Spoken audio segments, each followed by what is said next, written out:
Bismillah, alhamdulillah, wassalatu wassalamu ala rasulillahi wa ba'd. Betapa sering kita mendengar seseorang menuduh orang lain melakukan satu perbuatan yang tidak terpuji. Misalnya menuduh seseorang melakukan penyimpangan dalam manhaj, menuduh orang itu korupsi, menuduh orang itu buruk akhlaknya dan sebagainya. Tetapi tanpa bukti dan tanpa melakukan tabayyun atau cross-check. Hanya berdasarkan kabar-kabar yang beredar, lalu mempercayainya, lalu menuduh dan menganggapnya bersalah, sehingga orang itu dikucilkan dan sebagainya. Padahal bisa jadi tuduhan-tuduhan itu sifatnya adalah fitnah dan tidak benar. Atau mungkin ada yang benar, tapi sudah dicampur dengan berbagai macam kedustaan yang banyak. Na'udzubillah. Berhati-hatilah saudaraku dalam masalah menuduh orang lain melakukan satu perbuatan, padahal kenyataannya tidak demikian. Saat ini dengan adanya media sosial, semakin banyak berita-berita hoak yang tidak bisa dipertanggungjawabkan.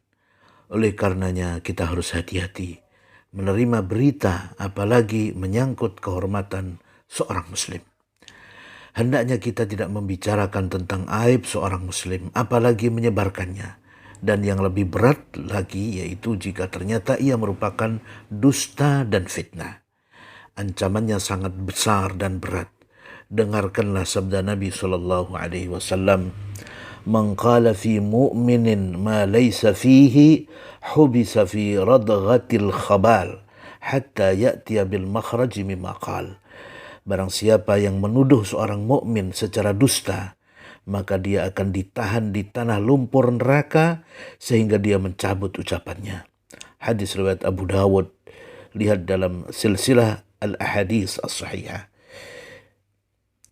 Oleh karena itu, jagalah lisan kita untuk tidak berbicara kecuali yang baik dan untuk tidak menuduh seseorang tanpa bukti yang terang. Allah subhanahu wa ta'ala menegaskan, Ya ayyuhalladzina amanu in ja'akum fasiqum binaba'in fatabayyanu an tusibu qawman bijahalah fatusbihu ala ma fa'altum nadimin. Hai orang-orang yang beriman, jika datang kepadamu orang fasik, yaitu orang yang banyak dosa, membawa suatu berita, maka periksalah dengan teliti, agar kamu tidak menimpakan suatu musibah pada suatu kaum tanpa mengetahui keadaannya yang menyebabkan kamu menyesal atas perbuatanmu itu. Surat Al-Hujurat ayat 6. Semoga kita senantiasa menjaga lisan kita dan tidak berbicara kecuali berdasarkan bukti dan fakta. Barakallahu.